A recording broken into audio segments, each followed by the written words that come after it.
আসসালামু আলাইকুম। আমার ইউটিউব চ্যানেল ও ফেসবুক পেজের বন্ধুগণ, আমি এখন আপনাদেরকে যেগুলো দেখাচ্ছি এগুলো হলো মশলা জাতীয় পণ্য। হলুদ, এখানে হলুদের চাষ করা হয়েছে। দেখেন এখানে হলুদের চাষ কি সুন্দরভাবে করা হয়েছে। হলুদ, আদা এখানে চাষাবাদ করা হয়। শুধু খাগড়াছড়িতে রাঙামাটিতে চাষ হয় তা না, উত্তরবঙ্গ চাষাবাদ করা হয়। একটা চাষাবাদ করা হয়েছে পাবনা চাটমোহরে। আমি অনেক জায়গায় দেখছি এখানে হলুদের চাষাবাদ করা হয়, তবে আদার চাষ আমি দেখি নাই এখনো। আদার চাষ হয়তো এখানে করে না। আপনারা ইচ্ছা করলে আদার চাষও করতে পারেন, কারণ আদাও এখানে হবে। আদা আপনি বস্তাতেও করতে পারবেন, ফলের ক্যারাটেও করতে পারবেন, আদার চাষও করতে পারবেন। আপনারা জানেন আমাদের জনবহুল বাংলাদেশে মশলা জাতীয় পণ্যের অনেকটাই সংকট। এই সংকট আমাদেরকে কাটতে হইলে আমাদেরকে সকলে চাষাবাদ করতে হবে। তাই বন্ধুগণ, আপনারা এখানে দেখতেছেন এখানে সম্পূর্ণ হলুদ, নিচে সম্পূর্ণ হলুদ হয়ে যাচ্ছে।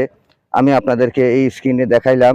আপনারা অবশ্যই দেখতেছেন সম্পূর্ণ হলুদ গাছ এখানে কিভাবে সুন্দরভাবে হয়ে গেছে। কারণ আমি শুধু এখানে না, আরো অন্য অন্য জায়গাতেও লাগাইছি। পাবনা চাটমোহর চরপাড়াতে আমি ঘুরে ঘুরে দেখলাম। আমি এখানে এসে অনেকটাই ভিডিও আপনাদেরকে দিচ্ছি। এই চলন বিলের ভিডিও দিচ্ছি, কিংবা গবাদি পশুর খাদ্যের ভিডিও দিচ্ছি। আজকে আমি আপনাদেরকে দেখাচ্ছি হলুদ। তাই আপনারা হলুদের চাষ কিভাবে করবেন আমি আপনাদেরকে বলতেছি।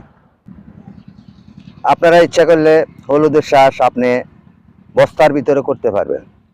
বস্তার ভিতরে আপনি মাটি দেওয়ার আগে আপনি এখানে গোবর সার কিংবা এই সার ফাঁস দিয়া এগুলার আগে এই মিশ্রিত করবেন। মিশ্রিত করার পরে এরপরে আপনি 25 কেজি চাউলের বস্তা আছে কিংবা খালি সিমেন্টের বস্তা আছে, সেই বস্তাতে আপনি আধা বস্তা করে আপনি সেখানে মাটি ঢুকিয়ে নেবেন।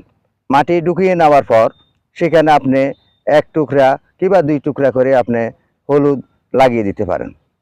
একটা বস্তাতে আপনার 2টা গাছ হইলে যথেষ্ট হয়ে যায়, কিংবা একটা দিলেও অনেক হয়ে যায়।